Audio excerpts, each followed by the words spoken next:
Kalian pasti sudah melihat berita terkini hari ini kan? Headline di berbagai media internasional kembali berteriak soal negosiasi antara Amerika Serikat dan Iran yang lagi-lagi menemui jalan buntu. Di layar televisi, para politisi yang mengenakan jas rapi berdebat keras mengenai sanksi, pengayaan uranium, dan ancaman operasi militer. Tapi bagi kami di sini, di jalanan Tehran yang berdebu ini, semua itu bukan sekadar headline berita belaka. Ini adalah realitas sehari-hari yang sudah kami hirup sejak kami lahir. Namaku Shirin, dan hari ini aku ingin mengajak kalian melihat konflik panjang ini bukan dari kacamata para elit politik, melainkan dari sudut pandang warga biasa yang hidup di bawah bayang-bayang perang tanpa akhir. Jujur saja, sangat melelahkan bangun setiap pagi hanya untuk mengecek apakah semalam ada rudal yang meluncur ke arah kami. Konflik ini ibarat benang kusut yang ditarik ulur selama puluhan tahun. Jika kita ingin memahami mengapa saat ini hubungan kedua negara berada di titik nadir, kita harus memutar waktu mundur jauh ke tahun 1953. Bagi kalian yang menyukai sejarah, mungkin pernah mendengar tentang Operasi Ajax. Saat itu, Iran memiliki seorang Perdana Menteri yang terpilih secara sah dan demokratis, namanya Mohammad Mossadegh. Beliau adalah sosok idealis yang sangat ingin mengembalikan kekayaan alam Iran, terutama minyak, ke tangan rakyatnya sendiri. Kala itu, industri minyak kami dikuasai secara sepihak oleh pihak Inggris. Keputusan berani Mossadegh untuk menasionalisasi minyak membuat negara-negara barat panik luar biasa. Mereka tidak rela ladang kekayaan mereka diambil alih begitu saja. Akibatnya, Badan Intelijen Amerika Serikat dan Inggris bekerja sama mengatur sebuah kudeta gelap. Kudeta tersebut sukses menggulingkan Mossadegh secara paksa. Disitulah arah sejarah negara kami berubah drastis untuk selamanya. Demokrasi kita yang masih seumur jagung dihancurkan begitu saja demi mengamankan kepentingan minyak asing. Setelah itu, Amerika Serikat mengembalikan kekuasaan absolut kepada Shah Muhammad Reza Pahlavi. Bagi Barat, Shah adalah sekutu yang sangat berharga dan penurut. Namun bagi banyak rakyat Iran, kembalinya Shah hanyalah simbol dominasi asing yang menindas. Amerika memberikan dukungan militer dan ekonomi yang sangat masif kepada pemerintahan Shah demi menjaga stabilitas pasokan minyak. Kejadian ini meninggalkan luka batin yang sangat dalam bagi rakyat Iran masa itu. Sebuah trauma pengkhianatan yang perlahan namun pasti menumbuhkan benih-benih kemarahan. Rakyat merasa kedaulatan mereka telah dirampas secara brutal, dan suara mereka dibungkam oleh rezim boneka yang didukung penuh kekuatan asing. Di bawah kekuasaan Shah, Iran memang mengalami proses modernisasi dan westernisasi yang sangat cepat, sering disebut sebagai revolusi putih. Berbagai gedung pencakar langit dibangun, jalanan diperlebar, dan kehidupan malam ala barat mulai menjamur di ibu kota. Dari luar, Iran terlihat sangat makmur dan maju. Tapi di balik gemerlapnya lampu kota Tehran, ada realitas pahit yang sengaja disembunyikan. Kesenjangan ekonomi antara kaum elit dan rakyat biasa semakin hari semakin melebar tanpa kendali.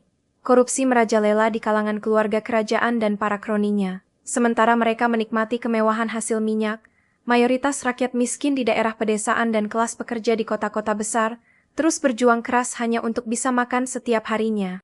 Pembangunan yang diagungkan itu nyatanya tidak pernah menyentuh lapisan bawah masyarakat, menciptakan jurang ketidakadilan yang luar biasa tajam. Ketidakpuasan rakyat terhadap kesenjangan ekonomi itu tentu saja memicu banyak protes.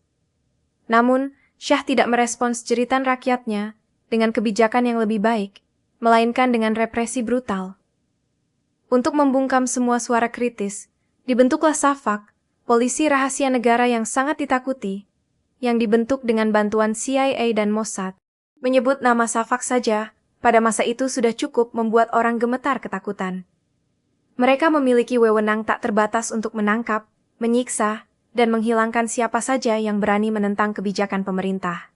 Ribuan mahasiswa, aktivis, ulama, hingga warga sipil biasa menjadi korban kekejaman di ruang-ruang interogasi yang gelap. Ketakutan menyebar ke seluruh penjuru negeri, membuat setiap orang saling curiga, bahkan kepada tetangganya sendiri. Represi ini bukannya memadamkan perlawanan, justru menjadi bensin yang siap meledakkan amarah rakyat sewaktu-waktu. Semakin keras rezim menekan, semakin kuat pula tekanan balik dari masyarakat.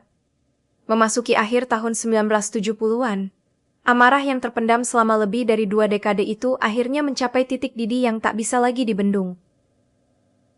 Api revolusi mulai menyala dari berbagai penjuru negara, menyatukan kelompok-kelompok yang sebelumnya tidak pernah sejalan. kelompok Marxis, mahasiswa liberal, pedagang pasar tradisional, hingga kaum agamawan konservatif, semuanya bersatu padu dengan satu tujuan mutlak, menumbangkan rezim Syah yang korup. Jalanan Tehran dipenuhi oleh jutaan orang yang berani menantang senapan aparat keamanan. Mereka rela mengorbankan nyawa demi kebebasan yang telah lama dirampas. Suara takbir dan slogan anti-Syah bergema siang dan malam, meruntuhkan tembok ketakutan yang dibangun Shafak. Dunia internasional terkejut melihat betapa rapuhnya kekuasaan rezim yang selama ini terlihat begitu kuat dan absolut. Pulpurugan and million tual. Ledinsing de Vario confirm. Yang selama ini terlihat begitu kuat dan absolut, di tengah kekacauan yang semakin meluas, muncullah sosok karismatik yang menjadi simbol perlawanan rakyat, yaitu Ayatollah Ruhollah Khomeini. Meski sedang berada di pengasingan di Paris, pesan-pesannya yang direkam dalam kaset audio berhasil diselundupkan dan diperbanyak ke seluruh Iran, menjadi bahan bakar utama bagi pergerakan massa. Pesan itu sangat jelas, tolak campur tangan Barat, dan kembalikan Iran kepada nilai-nilai agama dan kemandirian. Pada awal Februari 1979, momen bersejarah itu akhirnya tiba. Ayatollah Khomeini kembali ke Iran setelah 14 tahun diasingkan. Jutaan rakyat tumpah ruah ke jalanan menyambut kedatangannya, dengan tangis haru dan sorak-sorai kemenangan. Di momen itulah, sejarah mencatat sebuah transisi kekuasaan yang luar biasa besar.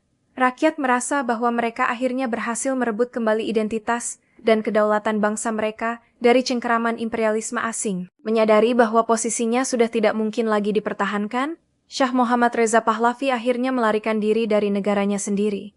Ia membawa serta keluarganya ke luar negeri, meninggalkan tahta yang dulunya ia pikir akan bertahan selamanya. Kepergian Syah menandai runtuhnya monarki yang telah berkuasa selama ribuan tahun di tanah Persia. Pemerintahan sementara segera dibentuk, dan Iran secara resmi mengubah dirinya menjadi Republik Islam. Namun kaburnya Syah tidak lantas membuat ketegangan antara Iran dan Amerika Serikat mereda. Justru, ini adalah awal mula dari babak baru yang jauh lebih gelap. Tensi diplomatik meningkat drastis ketika Amerika Serikat memutuskan untuk memberikan suaka medis kepada Syah yang saat itu sedang sakit parah. Bagi rakyat revolusioner Iran, tindakan Amerika tersebut dianggap sebagai sebuah provokasi nyata dan penghinaan terhadap penderitaan mereka. Keputusan Amerika untuk menerima Syah memicu kemarahan massa yang tidak terkendali. Para mahasiswa yang tergabung dalam kelompok revolusioner merasa curiga bahwa Amerika sedang merencanakan kudeta kedua, mengulangi sejarah pahit tahun 1953 untuk mengembalikan Syah ke tampuk kekuasaan. Ketakutan dan paranoia ini berujung pada peristiwa yang mengguncang seluruh dunia. Pada bulan November 1979, ratusan mahasiswa radikal memanjat pagar dan menyerbu masuk ke dalam kompleks kedutaan besar Amerika Serikat di Tehran. Tempat yang dulu menjadi pusat kekuatan diplomasi asing itu, dengan cepat dikuasai oleh demonstran. Mereka menyandera puluhan diplomat dan staf kedutaan Amerika. Awalnya, aksi ini hanya direncanakan berlangsung selama beberapa hari saja sebagai bentuk protes keras. Namun, siapa sangka peristiwa ini berubah menjadi krisis internasional, berkepanjangan yang menghancurkan hubungan kedua negara hingga tak tersisa. Apa yang awalnya dianggap sebagai protes singkat, ternyata berubah menjadi mimpi buruk diplomasi, yang berlangsung selama 444 hari penuh. Krisis penyanderaan ini disiarkan secara langsung setiap hari oleh stasiun televisi di seluruh dunia, mempermalukan pemerintah Amerika Serikat di bawah kepemimpinan Presiden Jimmy Carter. Upaya penyelamatan militer yang dilakukan Amerika di gurun Iran berakhir dengan kegagalan tragis dan memalukan akibat badai pasir. Selama 444 hari tersebut, kedua negara saling melempar ancaman retorika perang yang mengerikan. Bagi para penyandera, ini adalah aksi heroisme menentang imperialisme, namun bagi dunia Barat, ini adalah pelanggaran hukum internasional yang sangat fatal. Krisis ini benar-benar menciptakan jurang pemisah yang tidak bisa dijembatani lagi. Permusuhan berdarah yang kita lihat hari ini, pada dasarnya mulai mengeras dan mengkristal dari momen penyanderaan sejarah ini. Dampak langsung dari krisis penyanderaan tersebut sangatlah drastis. Pada bulan April 1980, Amerika Serikat secara resmi memutus seluruh hubungan diplomatik dengan Iran. Kedutaan besar ditutup rapat, bendera diturunkan, dan para diplomat diusir kembali ke negara asalnya. Sejak hari itu, Tidak ada lagi jalur komunikasi resmi yang terbuka antara Washington dan Tehran. Amerika segera menjatuhkan sanksi ekonomi pertama mereka kepada Iran, membekukan miliaran dolar aset negara kami di bank-bank internasional. Embargo perdagangan mulai diberlakukan, mencekik ekonomi negara yang baru saja mencoba merangkak pasca revolusi berdarah. Pemutusan hubungan ini bukanlah sekadar masalah politik di atas kertas, tapi ini adalah awal penderitaan panjang bagi warga sipil. Kami tiba-tiba terisolasi dari pergaulan ekonomi dunia, menjadi musuh nomor satu bagi negara paling kuat di muka bumi. Belum sempat kami memulihkan diri dari gejolak revolusi dan sanksi ekonomi. Bencana yang jauh lebih mematikan datang menghantam. Pada bulan September 1980, Saddam Hussein dari Irak memanfaatkan ketidakstabilan internal Iran dengan melancarkan invasi militer berskala besar. Perang Iran-Irak resmi meletus, menjadi salah satu konflik paling berdarah di abad ke-20 yang berlangsung selama 8 tahun penuh. Pemuda-pemuda kami, yang bahkan belum genap berusia 20 tahun, dikirim ke garis depan perbatasan untuk menahan invasi tersebut. Perang ini menghancurkan infrastruktur negara, meratakan kota-kota perbatasan, dan merenggut ratusan ribu nyawa manusia tak berdosa. Bagi keluargaku, masa-masa itu adalah kenangan kelam yang selalu membawa air mata. Suara sirene serangan udara dan ledakan bom menjadi semacam lagu pengantar tidur yang mengerikan bagi warga sipil di Tehran dan sekitarnya. Yang membuat perang itu terasa sangat menyakitkan bagi kami bukanlah sekadar keganasan pasukan Saddam, melainkan fakta siapa yang berdiri di belakangnya. Amerika Serikat, bersama dengan banyak negara barat lainnya, secara terang-terangan memberikan dukungan militer, intelijen, dan bantuan finansial yang masif kepada Irak.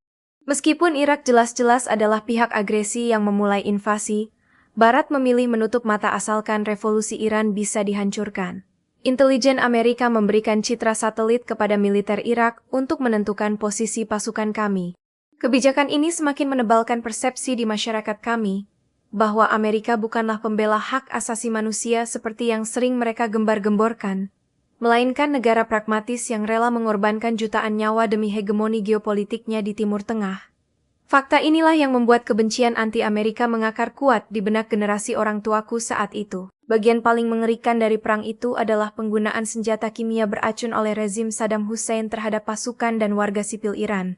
Gas mustard dan sarin dijatuhkan dari udara, membakar paru-paru dan melelehkan kulit puluhan ribu orang yang tak berdaya. Sampai hari ini, masih banyak veteran perang kami yang harus hidup dengan tabung oksigen karena kerusakan paru-paru permanen.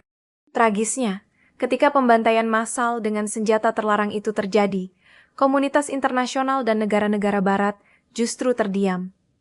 Dewan Keamanan PBB lamban mengambil tindakan karena Amerika Serikat enggan menjatuhkan hukuman tegas kepada Irak yang saat itu menjadi sekutu taktis mereka. Kemunafikan ini sangat melukai hati rakyat Iran.